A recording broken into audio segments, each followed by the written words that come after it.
दोस्तों, क्या आपने कभी सोचा है कि कैसे अलकायदा जैसे एक टेररिस्ट ग्रुप ने इंटरनेशनल पॉलिटिक्स को बदल कर रख दिया। जी हाँ, अलकायदा ने किस तरह से दुनिया भर में अपने टेररिज्म के थ्रू दहशत फैलाई। इसके बारे में तो आप जानते ही हैं, लेकिन इस बात पर चर्चा कम होती है कि जियोपॉलिटिकली उसका इम्पैक्ट क्या हुआ। आज की वीडियो में हम इसी बात को एनालाइज करेंगे और जानेंगे अलकायदा के सो कॉल्ड होली वॉर और यूएस के वॉर ऑन टेरर के जियोपॉलिटिकल इम्पैक्ट्स को। आज हम देखेंगे कि कैसे अलकायदा ने सिंगल हैंडेडली वर्ल्ड ऑर्डर को बदल कर रख दिया। तो चलिए शुरू करते हैं अलकायदा के ब्रीफ इतिहास को। नमस्कार दोस्तों, मेरा नाम है आदर्श और स्वागत है आपका स्टडी आईक्यू में। दोस्तों, अलकायदा का founder Osama bin Laden Saudi Arabia के एक वेल्दी कंस्ट्रक्शन मैग्नेट का बेटा था, जिसके कनेक्शंस रॉयल सऊदी फैमिली से भी थे। यानी बिन लादेन एक प्रिविलेज्ड बैकग्राउंड से आता था, जिसके पास सारी सुख सुविधाएं थीं, लेकिन उसने शुरू से ही मुस्लिम वर्ल्ड में चल रहे पॉलिटिकल इश्यूज में इंटरेस्ट लेना शुरू कर दिया था।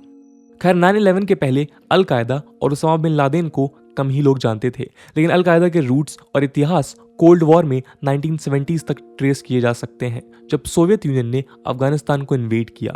1979 से 1989 तक चले सोवियत अफगान वॉर में Soviet union communist Afghan government को सपोर्ट कर रहा था। इस अलायंस को अपोज करने के लिए वहां जन्म हुआ अफगान मुजाहिदीन का, जिसने इन्वेडर्स के खिलाफ एक होली वॉर या जिहाद छेड़ दिया। बिन लादेन ने इस दौर में अफगान मुजाहिदीन को फाइनेंसेस, आर्म्स और फाइटर्स प्रोवाइड किए। इसके बाद एक पैलेस्टीनियन सुन्नी इस्लामिक स्कॉलर अब्दुल्ला आज़ाम के साथ मिलकर लादेन ने एक लार्ज फाइनेंशियल नेटवर्क को क्रिएट किया, और जब सोवियत्स ने 1989 में अफगानिस्तान से विड्रॉ किया, तब अलकायदा को क्रिएट किया गया to launch future holy wars. Azzam की 1989 में डेथ हुई और लादेन इस ग्रुप के मेन लीडर की तरह उभरा। काउंसिल ऑन फॉरेन रिलेशंस के हिसाब से इजराइल, सऊदी अरेबिया और इजिप्ट में सो कॉल्ड काफिर सरकारों को मिल रहे यूएस सपोर्ट से लादेन काफी नाराज था। लादेन पैलेस्टीनियन कॉज के साथ भी सिंपैथी रखता था और वह पैलेस्टीन की प्रॉब्लम्स का मेन जिम्मेदार यूएस इजराइल नेक्सस को मानता था। अलकायदा का यूएस के खिलाफ हेट्रेड 1991 में पर्शियन गल्फ वॉर, सोमालिया में ऑपरेशन रिस्टोर होप मिशन और सऊदी अरेबिया में अमेरिकन प्रेजेंस के चलते भी था। इस कॉन्टेक्स्ट में अलकायदा का मेन प्रोजेक्ट था a holy war on the United States, Jews and their allies. इसलिए उसने पहले कई टेररिस्ट अटैक को दुनिया भर में करवाया, जिसमें हजारों लोग मारे गए। इस हिसाब से अलकायदा एक ग्लोबल टेरर नेटवर्क था, जिसके लिंक्स और कनेक्शंस ऑलमोस्ट पूरे मिडल ईस्ट में थे और उसके बियॉन्ड अफ्रीका और कई और एशियन देशों में। लेकिन अपने इस होली वॉर को ग्लोबल बनाने के लिए अलकायदा ने छोटे टेरर अटैक्स को गिव अप कर 9/11 जैसे टेरर अटैक्स को अंजाम दिया। लगभग 3000 अमेरिकन लोग मारे गए। दुनिया भर में इस इवेंट के चलते सन्नाटा फैल गया। सन्नाटा इसलिए क्योंकि शायद पहली बार एक सुपर पावर पर एक नॉन स्टेट एंटिटी ने ऐसा अटैक किया था। ऐसा लग रहा था कि जैसे अलकायदा ने अमेरिका के वर्ल्ड पावर होने के सारे दावों को निस्ते नाबूद कर दिया है। अलकायदा ने एक हिसाब से अमेरिका के फंडामेंटल आइडेंटिटी पर हमला किया था। होना क्या था? सन्नाटा खत्म हुआ और शुरुआत हुई ग्लोबल वॉर ऑन टेरर की। अलकायदा का 9/11 अटैक और यूएस का वॉर ऑन टेरर अब ऐसे दो मेजर फैक्टर्स थे जो एक नई जियोपॉलिटिकल चर्निंग को जन्म देने वाले थे। आइए देखते हैं कैसे। इसके पहले कि हम अलकायदा के जियोपॉलिटिकल चेंजेस में रोल को डिस्कस करें, ये समझना जरूरी है कि ये जियोपॉलिटिकल चेंजेस अलकायदा के एक्शंस के अनइंटेंडेड कॉन्सिक्वेंसेस थे। ऐसा इसलिए क्योंकि CIA द्वारा डिक्लासिफाइड एबोटाबाद पेपर्स ने ये इंडिकेट किया है कि लादेन इस्लामिक हिस्ट्री में तो वेल वर्स था, लेकिन उसे मॉडर्न इंटरनेशनल रिलेशंस की समझ कम थी। Forthcoming book the bin Laden papers की ऑथर नेली लॉहर्ट कहती हैं कि बिन लादेन ने ये कभी एंटिसिपेट नहीं किया था कि यूएस 9/11 का रिवेंज लेने के लिए एक ग्लोबल वॉर छेड़ देगा। लादेन का प्रेडिक्शन ये था कि 9/11 अटैक के बाद अमेरिकन पब्लिक उसी तरह से प्रोटेस्ट करेगी जैसे उसने वियतनाम वॉर के अगेंस्ट किया था। उसे उम्मीद थी कि ऐसे प्रोटेस्ट के चलते यूएस मुस्लिम मेजॉरिटी कंट्रीज में अपने इन्वॉल्वमेंट से खुद को विड्रॉ कर लेगा। लेकिन लादेन की उम्मीदों के बिल्कुल ऑपोजिट अमेरिकन पॉपुलेशन ने जॉर्ज W. बुश के वॉर ऑन टेरर को सपोर्ट किया। नतीजा ये हुआ कि अक्टूबर 2001 में यूएस लेड कोएलिशन ने अफगानिस्तान को इन्वेड किया और तालिबान रूल को डिसलॉज कर उसने अलकायदा के टेररिस्ट को हंट करना शुरू कर दिया। तालिबान ने 1996 से अलकायदा को सेफ हेवन प्रोवाइड किया था और यही वजह है कि वो फल फूल रहा था। बिन लादेन बिल्कुल प्रिपेयर्ड नहीं था for war on terror and to ensure his organisation survival. 9/11 attack अब अलकायदा के लिए एक नाइटमेयर से कम नहीं था। अमेरिकन असॉल्ट से ये ग्रुप शैटर हो गया और अफगानिस्तान यूएस का स्फीयर ऑफ इन्फ्लुएंस बन गया। अलकायदा के टेररिस्ट पाकिस्तान के FATA में जाकर छुप गए और कुछ ईरान में भाग गए। खैर, जियोपॉलिटिक्स की बात करें तो US led war on terror सिर्फ एक रिवेंजफुल मूव नहीं था, बल्कि ये जियोपॉलिटिकली मोटिवेटेड था। कहीं ना कहीं लादेन द्वारा लॉन्च्ड होली वॉर यूएस के लिए एक्सक्यूज बना, जहां वो अपने जियोपॉलिटिकल एम्बिशंस को अब पुश दे सकता था। कई स्कॉलर्स का मानना है कि यूएस पॉलिसी बुश एडमिनिस्ट्रेशन के न्यू कंजर्वेटिव एम से ड्रिवन थी और उनका मेन एम था मुस्लिम वर्ल्ड का restructuring through regime change wars. Biden आप कहते तो हैं कि अफगानिस्तान में यूएस अलकायदा को डिस्ट्रॉय करने गया था, लेकिन ऑन ग्राउंड रियलिटी कुछ और कहानी बयान करती है। 2001 में तालिबान को गिराने के बाद यूएस को टेक्निकली अलकायदा के बाकी नेटवर्क्स की तरफ खुद को ओरिएंट करना था, अगर वो सिर्फ अलकायदा को लेकर कंसर्न होता तो। लेकिन यूएस 2003 में इराक में एक रेजिम चेंज वॉर लॉन्च करता है और सद्दाम हुसैन की गवर्नमेंट को गिरा देता है। इराक इन्वेजन के लिए तो यूएस पर ये एक्विजिशंस हैं कि उसने सद्दाम हुसैन पर वेपन्स ऑफ मास डिस्ट्रक्शन रखने के फॉल्स आरोप लगाए हैं for its own geopolitical ambitions. खैर, इराक वॉर ने न सिर्फ यूएस का फोकस अफगानिस्तान से हटा दिया, बल्कि इसने कुछ ऐसी सिचुएशंस क्रिएट की जिन्होंने इराक के अंदर अलकायदा के रिवाइवल की कंडीशंस को जन्म दिया। इराक में अलकायदा की एक नई ब्रांच सेटअप हुई, जिसे Abu Musab al Zarqawi led कर रहा था। जरकावी का आउटफिट शायद डेडलीस्ट ग्लोबल जिहादिस्ट ऑर्गेनाइजेशन था। इसके बाद ओबामा एडमिनिस्ट्रेशन ने इराक इन्वेजन के नेगेटिव इम्पैक्ट से सीख लिए बिना 2011 में लीबिया में भी रेजिम चेंज वॉर्स को लॉन्च किया। यूएस और लादेन दोनों के जियोपॉलिटिकल मिसकैलकुलेशंस के चलते पूरे मिडिल ईस्ट में ऐसा लॉलेसनेस जन्म ले रहा था जो टेररिज्म और एक्सट्रीमिज्म के लिए कंड्यूसिव था।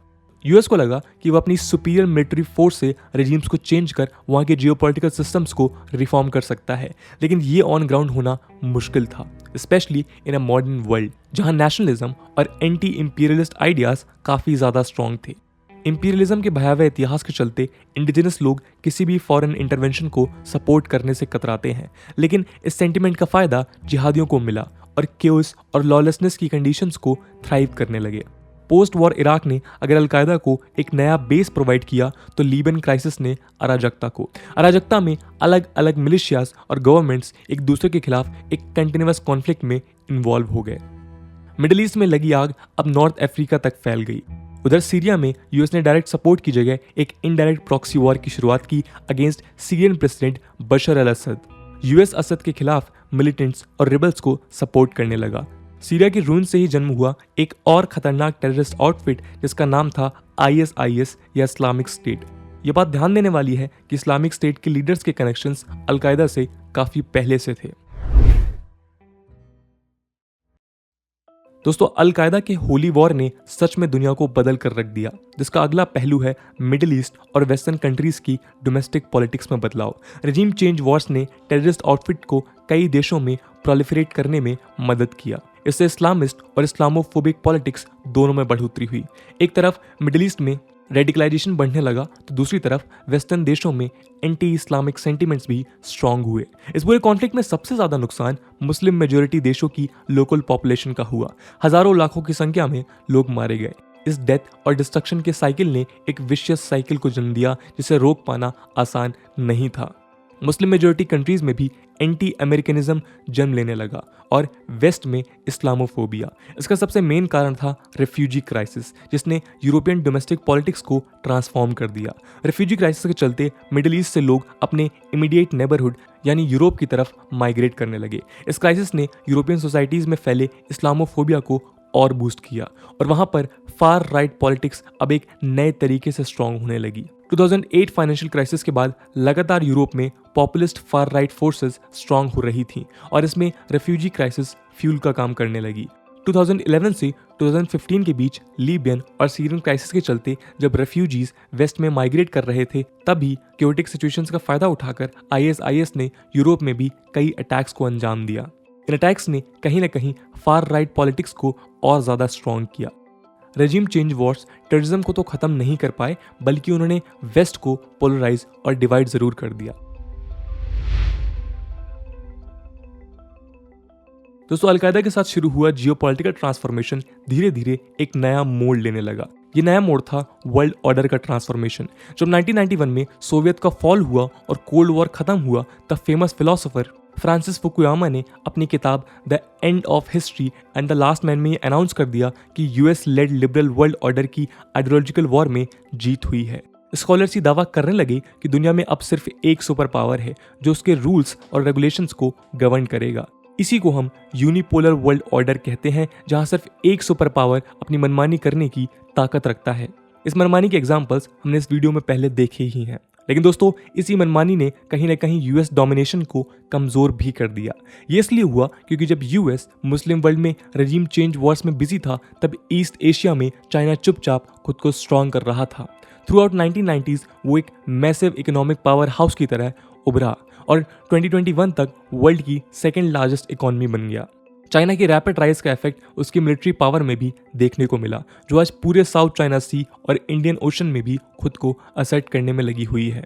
जब तक यूएस रियलाइज कर पाता कि चाइना उसका सबसे बड़ा राइवल बन के उभर चुका है, तब तक काफी देर हो चुकी थी। उधर अफगानिस्तान में यूएस वॉर ऑन टेरर को हार गया। तालिबान 20 साल लंबे चले यूएस असॉल्ट को सर्वाइव करने में कामयाब रहा और जैसे ही यूएस ने अपना विड्रॉल शुरू किया, तालिबान ने भी अफगानिस्तान को रिकैप्चर करना शुरू कर दिया। आज तालिबान अफगानिस्तान में डी फैक्टो रूलर बन चुका है। अलकायदा की बात करें तो वो अपने सर्वाइवल के लिए डिफरेंट ब्रांचेस में स्प्लिट हो गया था, जिसे बाइडेन एक मेटास्टेसाइज्ड थ्रेट कहते हैं। यानी 20 साल के वॉर के बाद भी टेरर खत्म तो बिल्कुल नहीं हुआ। खैर, इस पूरे ट्रांसफॉर्मेशन के चलते हम ये देख सकते हैं कि अब वो दिन पीछे छूट गए हैं जब यूएस अकेले वर्ल्ड को अपनी मनमर्जी से चलाता था। चाइना एक पोटेंशियल राइवल की तरह यूनिपोलर वर्ल्ड ऑर्डर को चैलेंज कर रहा है और अफगानिस्तान में वो आज यूएस द्वारा क्रिएटेड वैक्यूम को फिल करने की कोशिश में है। दोस्तों, यूएस हेजेमनी अब खत्म हो चुकी है, ऐसा कहना फिलहाल सही नहीं होगा। इस पूरे वीडियो में हम सिर्फ इतना कह सकते हैं कि आज यूएस के सामने एक मेजर पावर चाइना खड़ा है, जिसने उसकी हेजेमनी को कमजोर जरूर किया है। और इसका एक मेजर कारण यूएस का 20 साल लंबा वॉर ऑन टेरर है, जो अलकायदा के खिलाफ शुरू हुआ था। हम ये भी कह सकते हैं कि बहुत जल्द स्कॉलर्स इस बात को भी मान लेंगे कि अब हम या तो बाइपोलर वर्ल्ड ऑर्डर की तरफ बढ़ गए हैं, वैसे ही जैसे कोल्ड वॉर के दौर में हुआ था, या फिर हम एक मल्टीपोलर वर्ल्ड में जी रहे हैं जहां कई सारे मिडिल पावर्स साथ में एग्जिस्ट करते हैं with their own sphere of influences.